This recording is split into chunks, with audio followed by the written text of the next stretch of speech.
मी साक्षी अनासने yes Marathi न्यूजमध्ये आपलं स्वागत। आता पाहूया एक स्पेशल रिपोर्ट। हॉस्पिटल म्हणजे वैद्यकीय दलालांचा अड्डा झालाय। येस मराठी न्यूजचा स्पेशल रिपोर्ट। भारताचे वैद्यकीय क्षेत्र लवकरच कोलमडणार आहे असे 9 मार्च 2016 रोजी भारताच्या संसदीय समितीने स्पष्टपणे मान्य केले आहे। अलीकडचेच प्रकाशित संशोधन अहवालानुसार भारतात सुमारे 44% मानवी शस्त्रक्रिया बोगस, फेक किंवा अनावश्यक गरज नसतानाही केल्या जातात। याचाच अर्थ हॉस्पिटलमध्ये केल्या जाणाऱ्या जवळजवळ अर्धा शस्त्रक्रिया फक्त रुग्णांचे किंवा शासनाचे पैसे लुबाडण्यासाठी केल्या जातात। याच रिपोर्टमध्ये पुढील वर्गीकरण करून सांगितले आहे की भारतात केल्या जाणाऱ्या 55% हृदयाच्या शस्त्रक्रिया फेक किंवा बोगस असतात।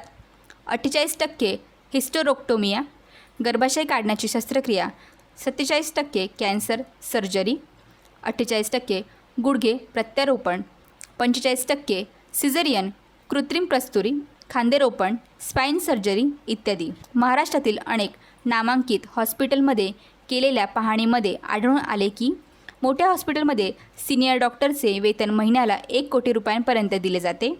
याचेच कारण जास्तीत जास्त रुग्णांना गरज नसताना अधिक तपासण्या, उपचार, ॲडमिट करणे आणि शस्त्रक्रिया करण्याला भाग पाडणाऱ्या डॉक्टरांचे वेतन अधिक असते। मृत रुग्णांना जिवंत दाखवून त्यांच्यावर उपचार करण्याचा असंख्य केसेसचा अभ्यास करून टाइम्स ऑफ इंडिया या वृत्तपत्राने एक रिपोर्ट प्रकाशित केला आहे।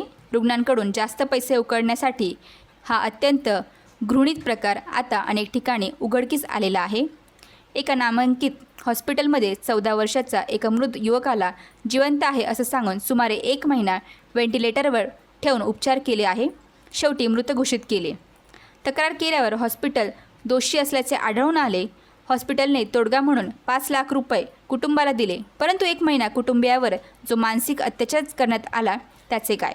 अनेक वेळा मृत रुग्णांवर त्वरित शस्त्रक्रिया करण्याचा बनाव केला जातो। त्यासाठी मृत रुग्णांच्या कुटुंबियांना तात्काळ पैसे भरण्यास सांगितले जाते। नंतर रुग्ण शस्त्रक्रिया करताना मरण पावल्याचे जाहीर केले जाते। भरलेले पैसे आणि शस्त्रक्रियेसाठी मोठी रक्कम वसुली केली जाते। इन्शुरन्स म्हणजे मेडिक्लेमचा घोटाळासुद्धा असा भयंकर आहे। भारतात सुमारे 68% लोकांनी मेडिक्लेम इन्शुरन्स घेतलेला असतो, परंतु जेव्हा गरज पडते तेव्हा अनेक कुलपत्या करून रुग्णांना इन्शुरन्सचा क्लेम नाकारला जातो किंवा आंशिक रक्कम दिली जाते। बाकी सर्व खर्च रुग्णांच्या नातेवाईकांना करावा लागतो। इन्शुरन्सचे खोटे क्लेम करणाऱ्या सुमारे 3000 नामांकित हॉस्पिटलांना मोठ्या इन्शुरन्स कंपन्यांनी काळ्या यादीत टाकलेले आहे। कोरोना काळात अनेक मोठ्या हॉस्पिटलांनी कोरोनाच्या खोट्या केसेस दाखवून इन्शुरन्स कंपन्यांना चुना लावल्याचे असंख्य प्रकार उघडकीस आलेले आहे। मानवी अंगाची तस्करी हा एक अतिशय घृणित व्यवसाय मोठ्या प्रमाणात चालतो।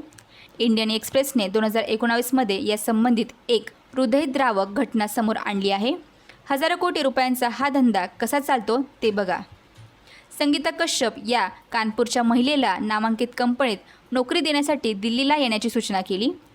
कंपनीमध्ये नोकरी अगोदर त्या महिलेचे संपूर्ण हेल्थ चेकअप करण्यासाठी दिल्लीतील अत्यंत नामांकित फॅसिलिटीज हॉस्पिटलला जाण्याची सूचना केली। संगीताला रितसर रुग्णालयात भरती करण्यात आले, परंतु सुदैवाने शेजारी खोलीत डॉक्टरचे डोनर वगैरे बोलवणे तिच्या लक्षात आल्यावर तिने तिथून पळ काढला। ज्या मित्राने तिला हॉस्पिटलला नेले होते त्याला हा प्रकार सांगितल्यावर उलट त्याने संगीताला धमकाविले आणि 50,000 रुपये मागू लागला। तिने या प्रकरणाची पोलिसाकडे तक्रार केली। पोलिसांनी तपासणी अंती एका मोठ्या हजारो कोटी रुपयांच्या अवयव तस्करी करणाऱ्या आंतरराष्ट्रीय टोळीचा पर्दाफाश झाला। पोलिसांनी आपल्या अहवालात नमूद केले आहे की या प्रकरणात police, doctor, medical support staff सर्वजण सामील होते। हॉस्पिटल रेफरल स्कॅम हा तर सर्वांना माहीत असलेला आणि सर्रास चालणारा प्रकार आहे। आपल्याला परिचित किंवा इतर कोणत्याही डॉक्टर रुग्णाला गंभीर आजार आहे असं सांगून मोठ्या नामांकित हॉस्पिटलला ॲडमिट होण्यास सांगतात।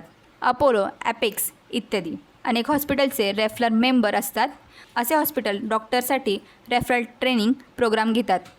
मुंबईतील प्रसिद्ध कोकिलाबेन हॉस्पिटलने तर वार्षिक 40 रुग्ण पाठवण्यासाठी 1 लाख रुपये, 50 रुग्णांसाठी 1.5 लाख रुपये, 75 रुग्णांसाठी 2.5 लाख रुपये देण्याची लिखित स्वरूपात जाहीर केलं आहे।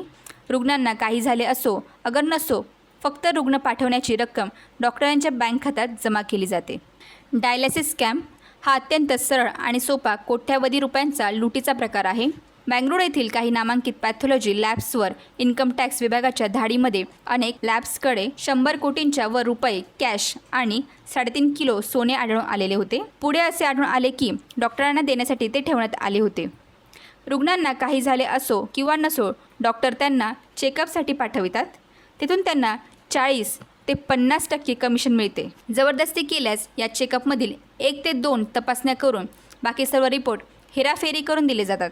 हा धंदा तर फारच नफेखोरीचाच आहे.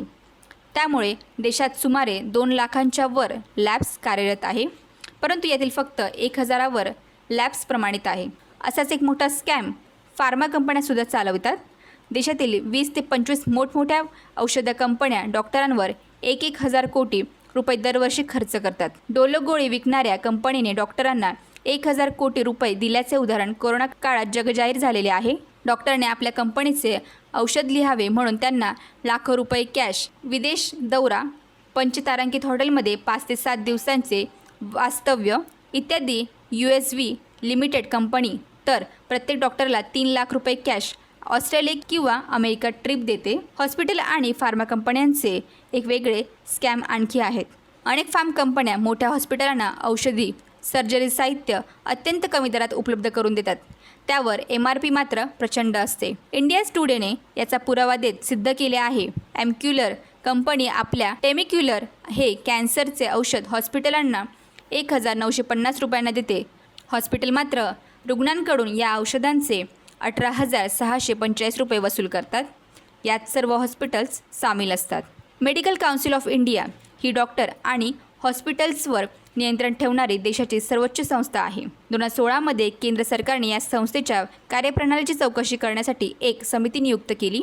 या समितीने आपल्या अहवालात स्पष्ट नमूद केले आहे की MCI नवीन मेडिकल कॉलेजला परवानगी देण्यात खूप उत्सुक असते, मात्र डॉक्टर आणि हॉस्पिटल्स नियंत्रण करण्यास हेतुपुरस्सर दुर्लक्ष करीत आहे. देशातील डॉक्टर MCIच्या नियमांची रोज पायमल्ली करतात, परंतु याची जनतेला कल्पना नसते. उदाहरणार्थ, डॉक्टरने कोणत्याही कंपनीचे ब्रँडेड औषध लिहायचे नसून साल्टचे जेनेरिक नाव लिहिले पाहिजे. 1.8 नुसार उपचार करण्याआधी डॉक्टरने आपली संपूर्ण फी सांगितली पाहिजे. इत्यादी अनेक नियमांचे उल्लंघन रोज केले जाते. तपासण्या आणि उपचार करण्यापूर्वी रुग्णाला योग्य माहिती देऊन त्यांची स्वीकृती घेणं हे आवश्यक आहे. शासकीय योजनांचा स्कॅम हा नवीन आणि अफलातून प्रकार तर हल्ली हजारो कोटींचा झाला आहे. माजी सैनिक हॉस्पिटलला गेला की त्यांना फक्त सर्दी किंवा इतर किरकोळ समस्या असेल तरीसुद्धा ॲडमिट केले जाते.